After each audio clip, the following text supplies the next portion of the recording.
Hello, art friends. Welcome to my channel. I'm Karen. I'm gonna cover a few things in this video. I'm not doing any real techniques today, but I have a mix. So anyway, anyone who's new to my channel, I do a few things.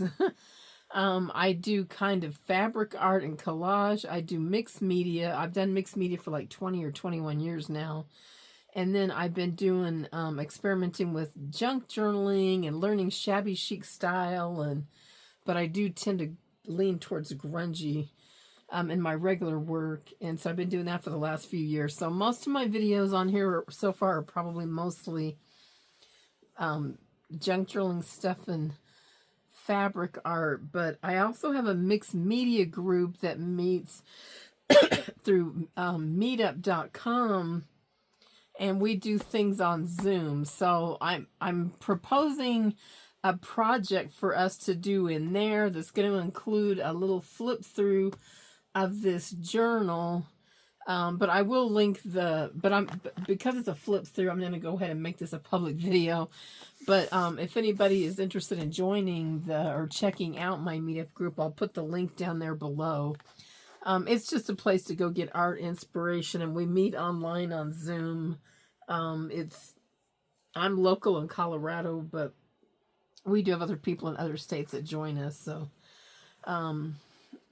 it's just fun to be able to see other people, what they're doing, and learn a few techniques. I'm not teaching per se, but it's more inspiration. But we do answer art questions and stuff like that, and do a lot of projects together and stuff. So anyway, so the project for my and I will try to space this out so that you can zip forward to the parts you're interested in below, but put some bookmarks or something.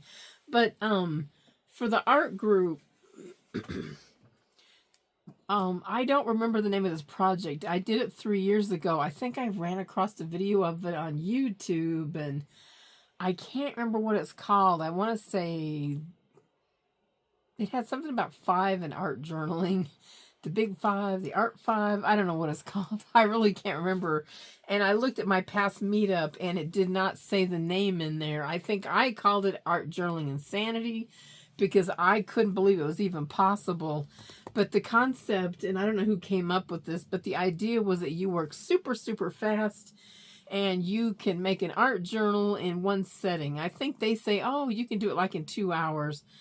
I spend more than 2 hours, but I probably did way more pages than was actually recommended. And I do personally feel comfortable with working fast if I'm organized. And someone had requested that we do this. Someone that missed the first time we had done it, but it's been 3 years since I've tried this, so I'm going to call the Art Journaling Insanity number 2 because it still seems crazy, but it was one of the most funnest things to do.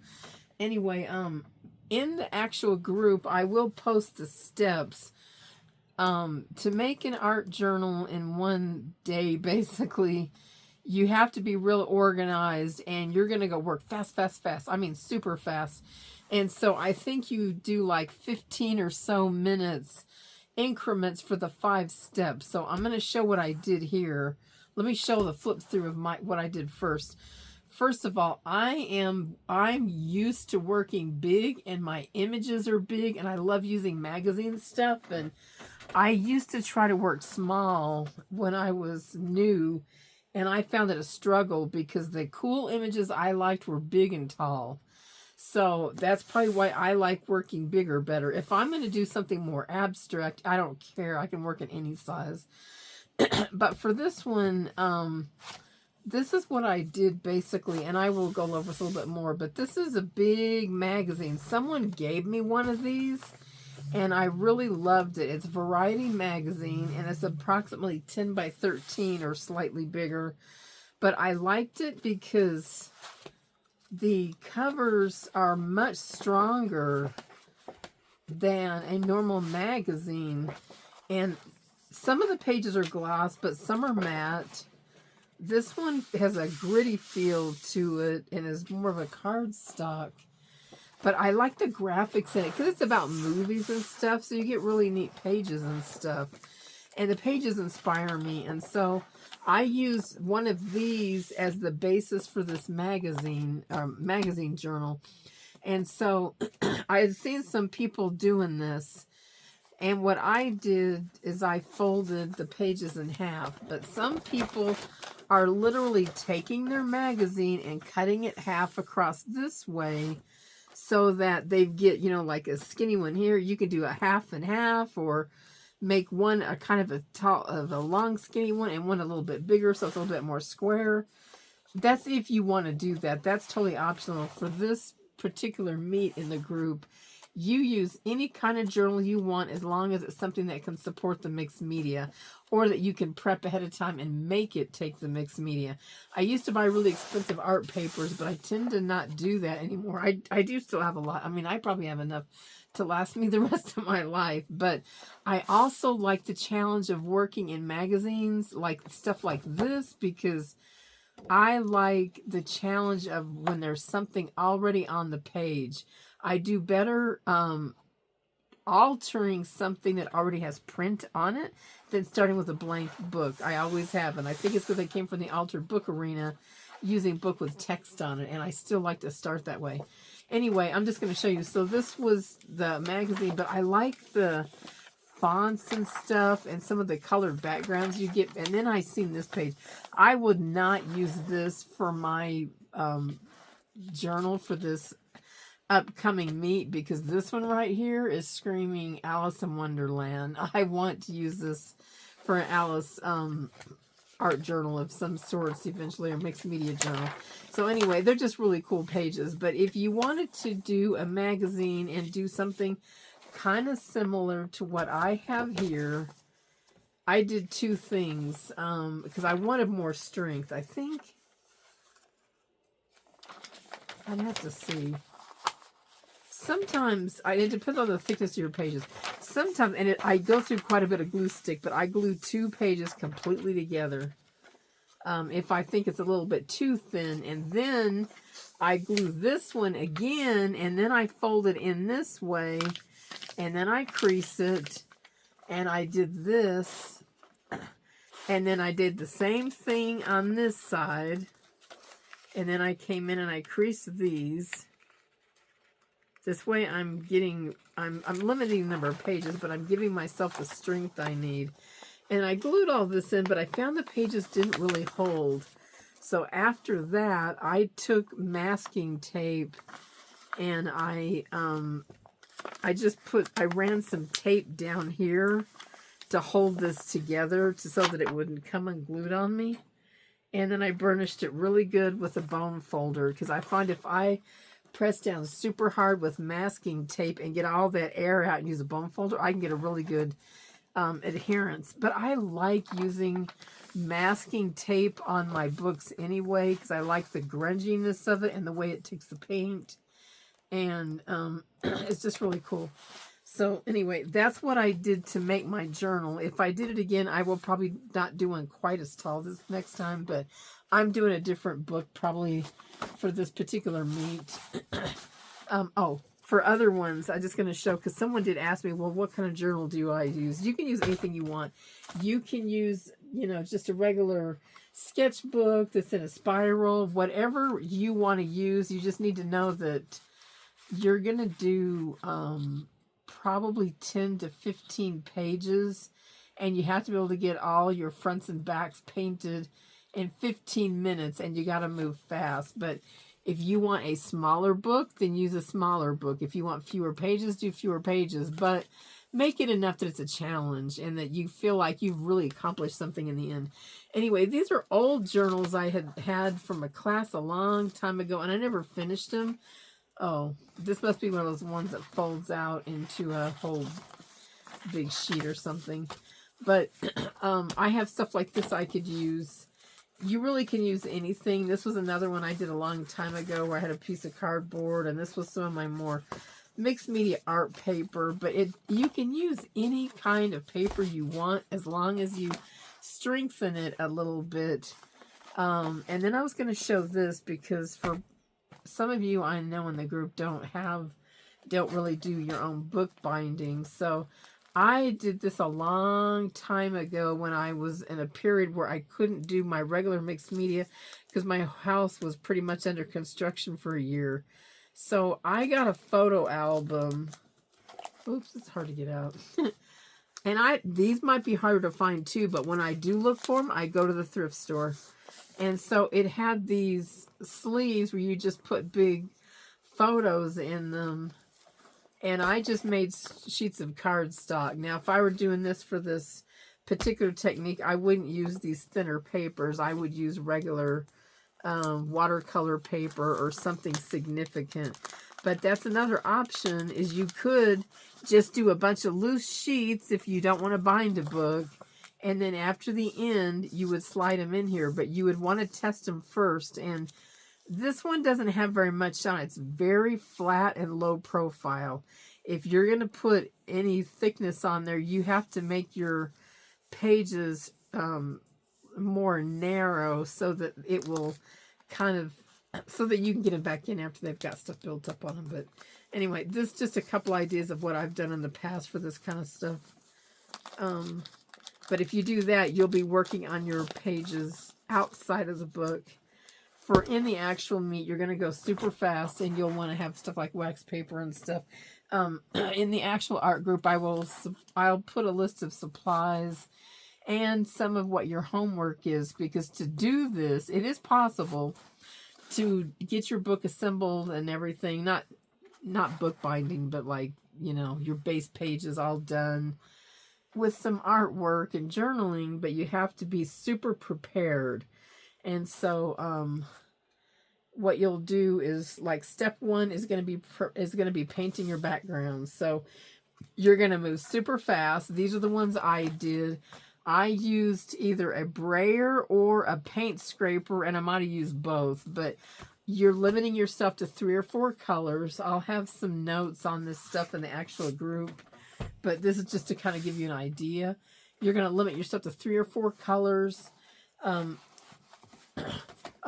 the other thing I was going to say is, if you want to prep your pages, so regardless of what kind of book you're using, if you feel like it needs to be built up a little bit, you can add some other layers of book text, or gluing 2 pages together, whatever. And then I put a light layer of gesso over mine, so that I would just go straight to the paint when I went to do my technique, or, you know, do the process in the meat.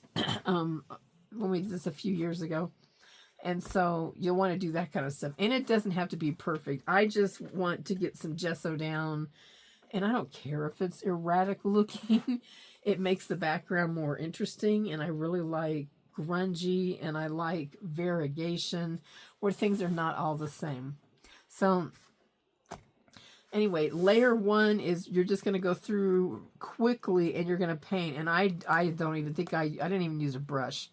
I just went doop, doop, doop, and I dropped a few drops of paint on there, and I brayered it out or scraped it. But you got to think of it, how many pages you have and how many seconds per page you want to do.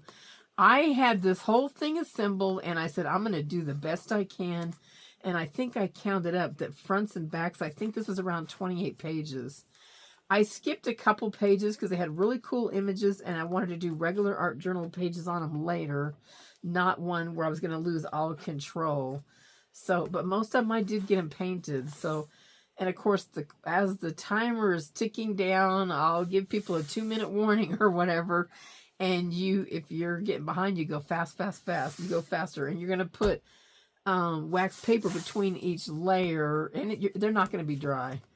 And then what we'll do is we'll set up for the 5 steps one at a time, because you have to be super organized to do it.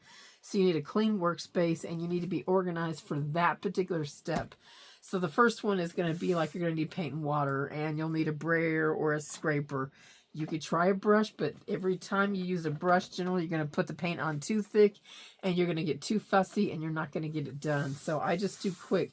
And I also like brayers and scrapers, because you get the paint thin, and it's going to dry much faster.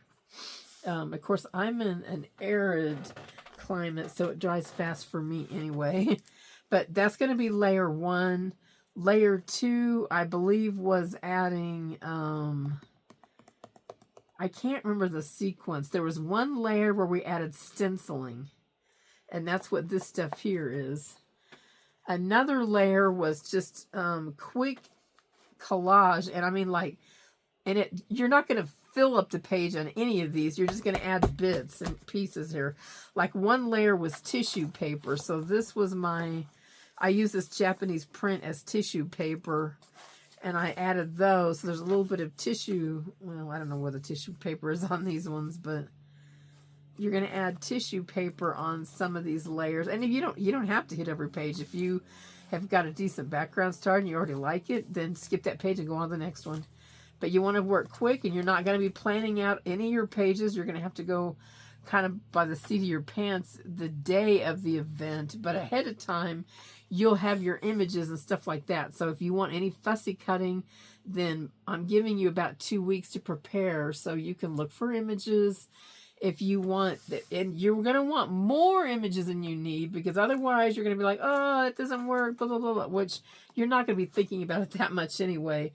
You really do lose a lot of control, but you can use square images. You can fussy cut things. This was out of a book, and so I just fussy cut around the people, up the window, and then I took this bar here. Everything else is the background that was on the page. But my book was a tall, skinny format, so I couldn't use just any image. I had to go through my bigger books and look for tall, skinny things. I will not be doing this shape next time, so I probably won't be quite as restricted, but like this was out of a, I can't remember. It was a catalog where they were selling a lot of Halloween stuff. So, and I honestly didn't do anything to her except for this pen work, but that was at the end anyway. So anyway, there'll be little bits of collage you can add, but you're just gonna limit yourself to just a few things each page. Boom, boom, boom. And you're gonna do each layer and go through the entire journal. And then after I think it's tissue. I think tissue might be second. You'll do your tissue layer, and then we'll have like 15 minutes. And then we stop and we take a little short break so that you can, well, you'll either, as I think I said before, you'll go outside and scream because that was super frustrating, or you'll be super psyched because you can't believe how far you got through your book. And then, or if you need to go to the restroom, whatever, but we take a little break so we can kind of chit chat and then get our space set up for step 3. And I think step 3 was the stenciling. So again, it's the same thing. Maybe you don't want the exact same colors because you want contrast, but you're going to only be working for each step that takes paint. You're only going to work in a few limited colors, and it'll give your book continuity because you don't have time to be, oh, what if this, what if that. Just think of your palette ahead of time that you want to use, and things will give you some contrast and stuff. And then I think it's step 4 that was the images. So in general, you're going to put 1 image per page. I put 1 here, 1 here, 1 here, 1 here. This one I did put 2 on. 1 here. This one actually was one big picture, and I had cut it in half ahead of time so that I could fit it on the pages. I do see something up here too. I don't know if that's a different picture, it looks like. But for the most part, I just did one thing. This one was already in this magazine, and it was kind of blurry, but I thought it was interesting, so I did this and this.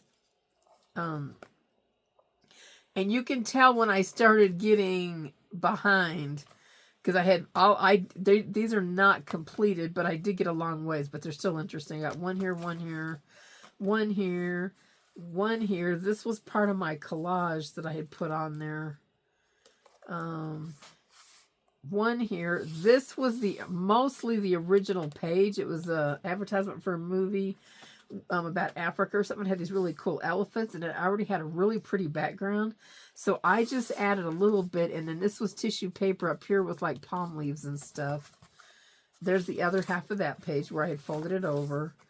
I like the saying on this. I think it was a movie, but I blotted out the rest. So I didn't get everything completely done. Oh, I saved this image because I wanted to do something on this page that was apart from the work fast thing. But see, and then this one's a square, so don't fussy cut everything, but have some a little bit more simple that you can move fast on. The ones towards the back are the ones I didn't quite make it all the way, but I got enough pages like complete that I was super satisfied. It was very satisfying. So anyway, I got all of those things in there. So there's the flip through of my book. There's a big, giant black wing here that I want to paint. That's why I never finished the outside of my cover. But I did finish the front of the cover. So that's the actual project. Oh, the last step, I believe, is pen work. And that's where you're just outlining, you're doodling, adding details of some things. And there's also rubber stamping in there in one of these layers. And I don't remember which one it is. But I'll look it up before the event. And so after this, I think it takes about 2 hours to do those in the segments, but we take longer in a group because we're doing it together. And so I'll set up like 15 or so minutes for each step. I'll put a timer on, and then we'll have like another 10-15 minute break between the steps, so we can clean up our art space and get ready for the next one. If we need to go run to the restroom, get something to drink, whatever. And then we'll start the next one and start the timer again. So I set it longer. My normal meet times are 3 hours, but I like to set this one for 4 hours. It doesn't mean you have to stay all 4 hours. If you want to get your book done, please be there pretty close to on time, because this is a process. But it was honestly a serious blast when we did it last time, and we were like, it was just amazing. And we were like super pumped that we got as much done as we did. And then, and so anyway, after we get through that period, by that time, you feel seriously inspired because you have a good start to your page. A lot of your decisions you had to make in a hurry without overthinking things or getting too involved.